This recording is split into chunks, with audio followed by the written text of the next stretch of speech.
Greetings, salutations, and I hope everybody's enjoying Worlds 2018 so far because we sure are here on League Unlocked. My name's Eric. Thanks for joining me today. We're going through the highlights from Day 3 action from South Korea, and the first 2 days have been about as spicy as you can imagine. You got a whole lot of upsets, some favorites looking really good, and for the first time in about 5 years, Korea is looking like they're vulnerable and can actually be taken down, with the exception for the likes of KT. They've only played one game. They pretty handily took down Liquid. They were looking to get the LCK back on the map in Day 3 because they are the top seed from Korea, and in a twist of events, they seem to be the main hope and faith for fans out of the LCK. They were taking on Mad Team on Day 3 to open things up, and pretty much the same rosters you'd be expecting to see across the board here. We got a Swain pick for UCal in the mid lane, who, by the way, was pretty fantastic against Liquid in their first matchup. Finished the game 7-0-5. Lissandra for Uniboy, and it was Mad getting some action going early near the Rift Herald, but they go a little bit too deep, and KT, one of the best teams in the world in converging and collapsing as a team, they completely turned this one around. 4 kills in the favor of KT, just score going down on the side of Mad Team. You had Mata on the Leona. He whips everything there, but it doesn't really matter because there's a beautiful Talia wall from Score. Uniboy, he busts out the Lissandra invulnerability for what seems to be an eternity. It is about 5 seconds, but he does eventually go down. UCal can't grab any more kills, but 7-1 now for KT. That's enough for them to run to the Baron because they have almost a 10k gold lead. They grab the Baron as well. Now they're sitting at 11k at 22 minutes, and Deft's Varus finally coming online. You see UCal had another fantastic performance. He is going deep on the Swain. An interesting matchup to see how the Swain's going to play into the meta going forward. But Lissandra, they actually get a sick engage and take down Deft almost immediately on the Varus, but they are almost 15k gold behind at this point. It doesn't matter even when you pop off on the AD carry. There's still a Irelia and a Swain. Triple kill for Smeb to close this one out. 14-2. KT gonna take this one to stay perfect on their Worlds 2018 campaign. Have no fear, Korea. KT Rolster is here. And you know, we don't want to put too much hype around them because the old reverse jinx for that KT roller coaster. But so far, it doesn't seem to be affecting them yet again. UCal goes another game without dying. He has another solid performance for the squad, and now they're sitting pretty at 2-0 atop of the standings in Group C. I mean, if there's any team that you think can go 6-0, I think it's going to be KT. They're the favorites to do that. They're the biggest favorites in any of the groups so far, with the exception of maybe how RNG has looked through the first couple of days. But KT 2-0. The LCK start off Day 3 with a win, which is exactly what they need to be doing, considering their 1-4 start, with KT being that only win. And much like Rift Rivals, where they went undefeated, KT remains perfect here at Worlds so far. Second matchup of the day, still some Group C action. After Liquid's disappointing game against KT, they look to rebound against EDG, and these guys are obviously the front runners for that second seed out of Group C. So a pretty pivotal matchup. 1-0 EDG after their win against Mad Team. EDG versus Liquid, and in this matchup, it was actually Clearlove who's coming back into the starting lineup for Haru, who got the first couple of games. But EDG, Clearlove busting out the Nocturne in this one. Another Leona, this time for Ole. And double lift, oh look, he used his flash. Nice memes from 2017. Actually has a pretty solid flash. He does go down for first blood, but Liquid are going to be able to pick up some kills here. Ole flashes in to take down iBoy, and Pobelter takes the blast cone to grab a kill. So 2 for 1 in favor of Liquid. Much better start than the KT game where they were face checking, but here they start up the dragon, and we know that they have loved dragons here at Worlds 2018, but EDG is going to collapse. Impact has to TP way far away from this fight. By the time he gets there, they do get the kill on Clearlove, for Liquid. So it looks good, but they can't get out. 3-man knockup by Mako, and here comes Scout. Oh my lord. The double Emperor's Divide back into the Baron, or the Dragon Pit, excuse me. That's going to be a whole whack of kills for EDG, and the gold swing goes in their favor. Then we're fighting around the Rift Herald here, but keep your eyes on Doublelift and Pobelter. Doublelift on the outside of this fight. He can't do anything with the Nocturne ultimate. He can't even ult in as the Kai'Sa. Pobelter is just there for show. Both of them did 0 damage in this fight. Liquid just on different pages whether or not they want to fight. And then in the top lane, Impact's going to TP in as the Scion. Clearly, Liquid want to fight this one. They go all in, but they just can't really turn it into anything. Smithy gets blown up almost immediately. Impact is super low health, and oh no, here comes Scout again with another fantastic Azir ulti to knock back the entire lineup of Liquid. That is an ace for EDG.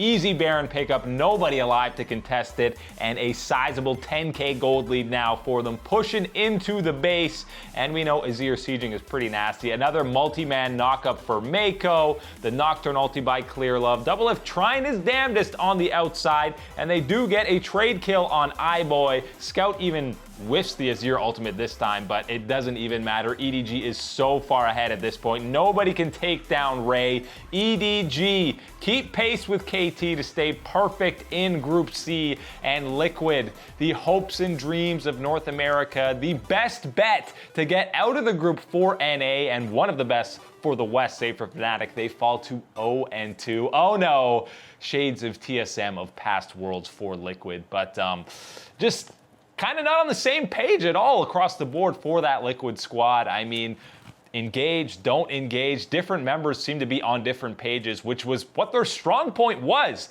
When you look back to the NA LCS, the 2-time back-to-back champs, they were always on the same page with whatever play they were making. They seemed to be forcing fights left, right, and center against EDG. Didn't feel like they wanted to play it out slow, even though they had the scaling Kai'Sa for Doublelift. Just not enough damage in these fights, even especially when Doublelift wasn't nearly fed, and it wasn't even late game. A lot of these fights were pre-20 minutes, so Liquid down to 0-2, EDG 2-0. They'll face KT tomorrow for a massive matchup there. So Ray gets revenge against his former top lane tag team buddy Impact when they were both on C9. Ray gets the last laugh. He had a pretty solid game on Ornn, but it was Scout who was the standout performer for EDG on that Azir. A couple of insane ults to completely turn around those team fights in the favor of the LPL's 3rd seed. So big matchup tomorrow for them, and a big matchup for Liquid as well when they face Mad Team tomorrow, because that's pretty much a must-win for them. If they fall to 0-3, they're not dead yet if they want to get out of this group, but they need a win tomorrow to keep those hopes and dreams of all the NA fanboys alive. Coming up after the break, we're heading back to Group D. IG versus Fnatic, Rookie versus Caps. Can they live up to the hype?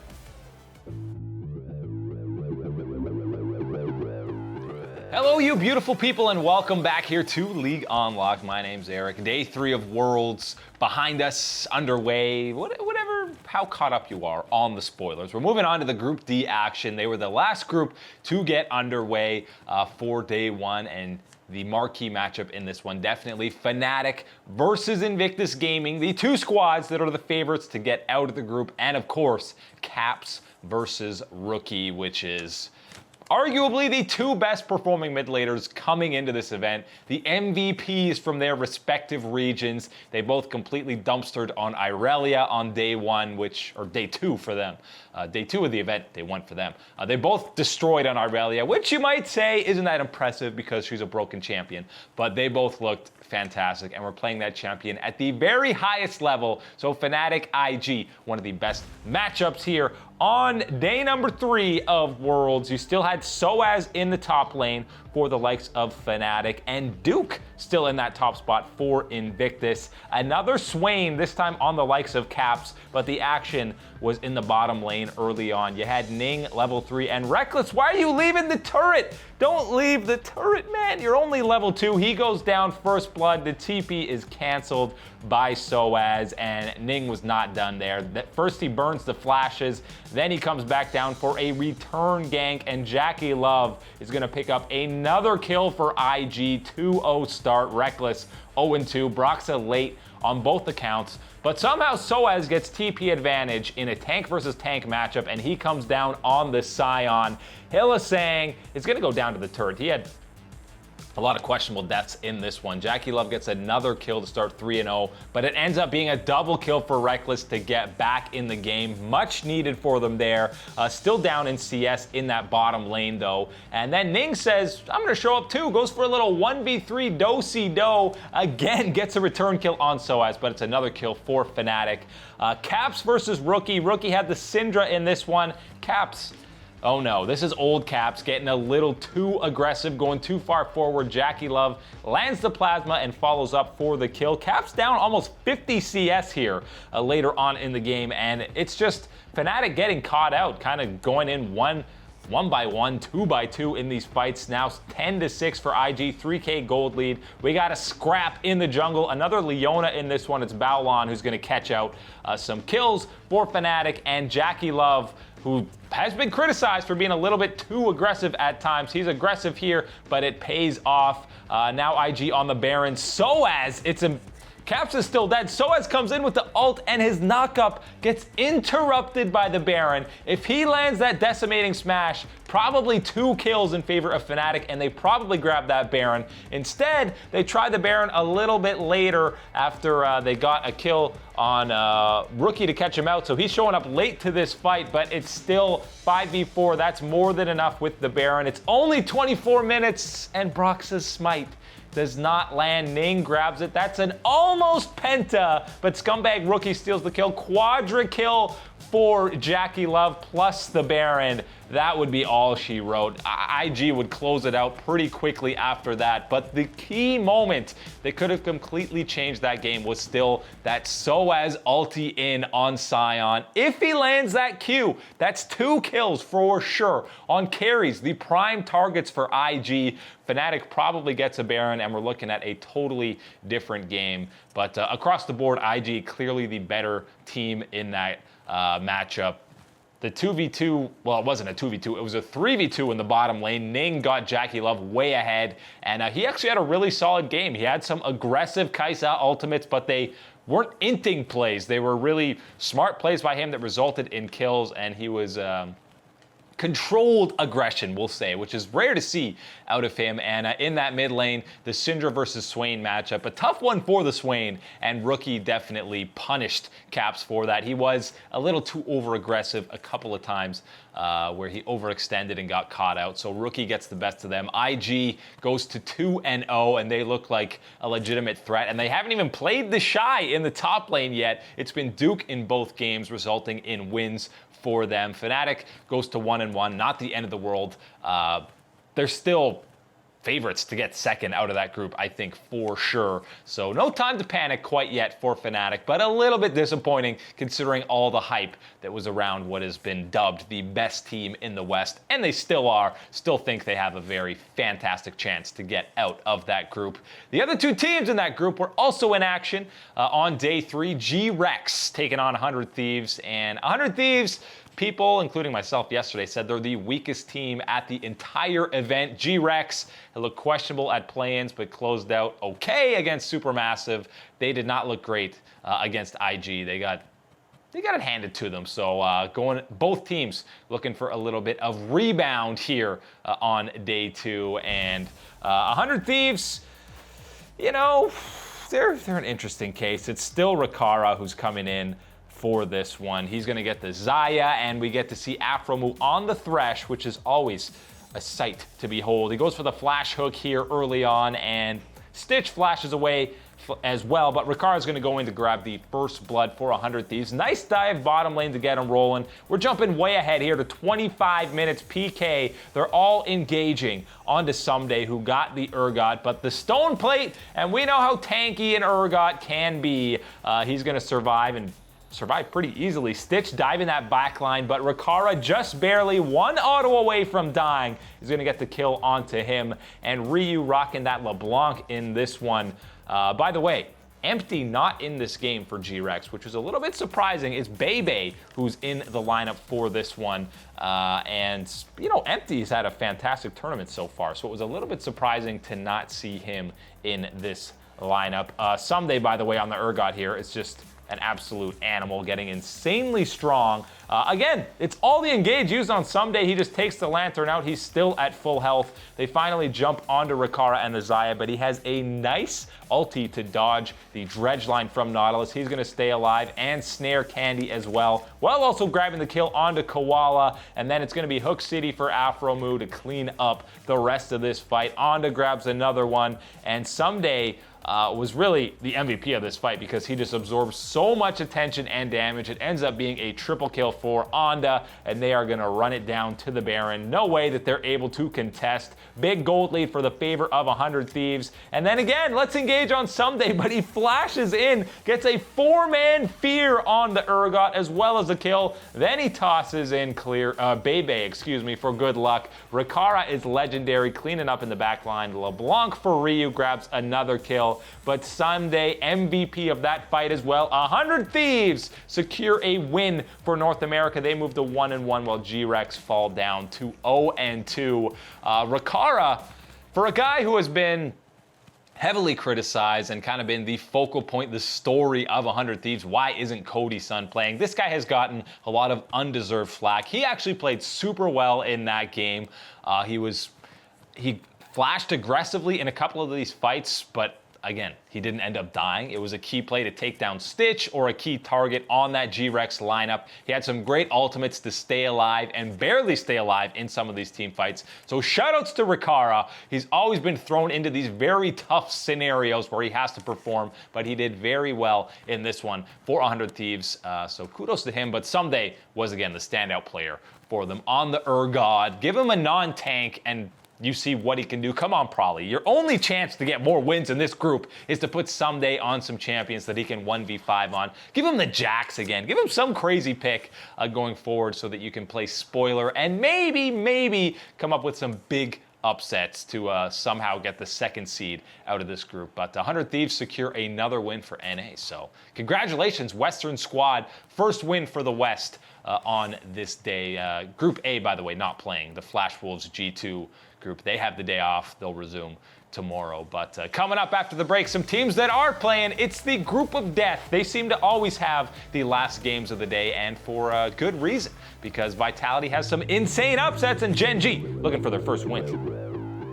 Welcome back, all you beautiful, lovely individuals. Back to League on Lock. Eric here with you guys today, going through day 3 of Worlds 2018, and we're on to the group of death, who get the finale rounds pretty much every day, and they're actually wrapping up the first round robin for them, the first 3 games, and it's Vitality versus RNG. They got the upset against Gen.G on day 1. Can they get it done against the perennial powerhouse from the LPL and the overall favorites to take home the entire event?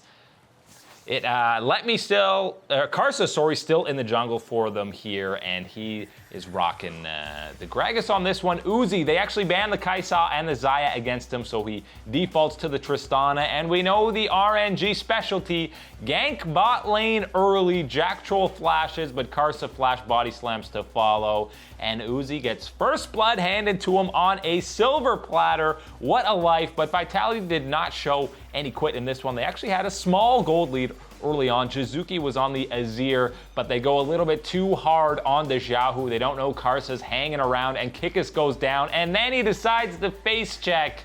Not how you want to get things rolling. 3-1 RNG now, the gold lead going their way. But here, watch Jack Troll on the Thresh with the absolutely heat-seeking flash hook on Uzi. There's no way he thought that was going to hit him. He thought his team would actually, block it, because he is the god of all AD carries, but he goes down. They get revenge on Jack Troll later. This fight, it looks like Vitality's getting the best of it. They take down Karsa early, but the rest of RNG is on the way. Jack Troll's super low. He's going to land the hook on Let Me, and actually goes in, he gets pulled in, he's gone, and look at the mini-map. Uzi is coming from the Baron pit. He's not level 16, but he's got enough range to whack over the Baron pit and takes down Attila. He'll grab a kill on Kikis as well. That ends up going in the favor of RNG. Big time, they turn that into a Baron. Cabo Shard goes for the YOLO Aatrox Baron steal. He does get the Lantern out, but obviously does not get the kill. And then later in the bot lane with Baron buff, Let Me.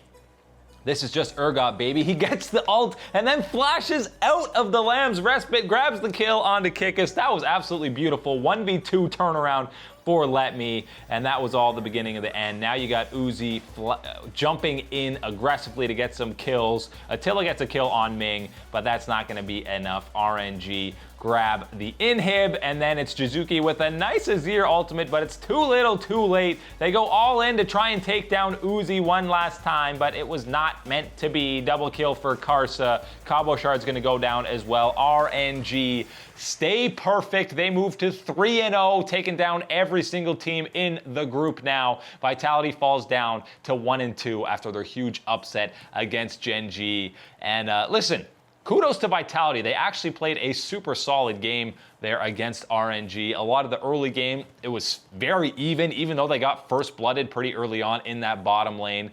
Kikis had some very questionable movements around the map. You saw that face check. He got a little bit too aggressive, and a lot of the plays he was making were not of the highest quality. But outside of Kikis, I think actually the whole Vitality lineup was pretty solid. Their bot lane did okay against Uzi and Ming, considering, again, that early first blood. So not bad play out of Vitality. Second game from Group D is obviously Cloud9 versus Gen.G, and Cloud9 looking to get another win in the books for North America. Gen.G still looking for their first win of the group stage. It's Blabber subbing in for Svenskeren. Svenskeren actually looked pretty decent in their last game, so that's a little bit surprising. But we know Blabber is all about aggression. He goes for the level 3 gank on the Jarvan against Crown's Aatrox. He follows the flash for the kill, but Jensen, the Ignite plus the Cannon Minion, walk away from the Cannon Minion, man. Walk away. Blabber was camping mid early on here, and you see he's level 5. He wants to kill this minion to hit 6, and he immediately goes in, but oh no. Core JJ is there as well. Crown hits 6 at the same time to pop the ulti. Blabber goes down, and there were a couple of plays where he was just going a little bit too aggressive. This time they go all in, Blabber and Zeyzal on the Poppy.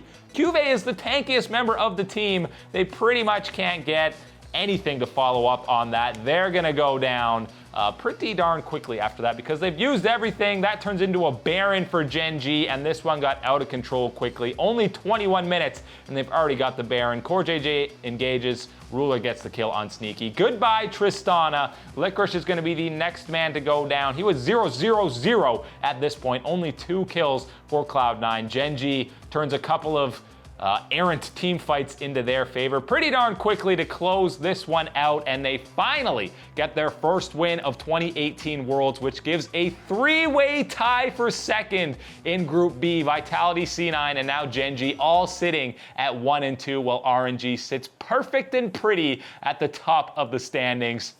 Cloud9 in both their losses they didn't have much of a chance in those games, but they'll still have a chance to get going over the weekend. The rest of the games get going tomorrow. All 3 of the other groups finish their first round of round robin action, but that's all the time today for League Unlocked. My name's Eric. Thank you guys so much for joining me, and we'll see you next time.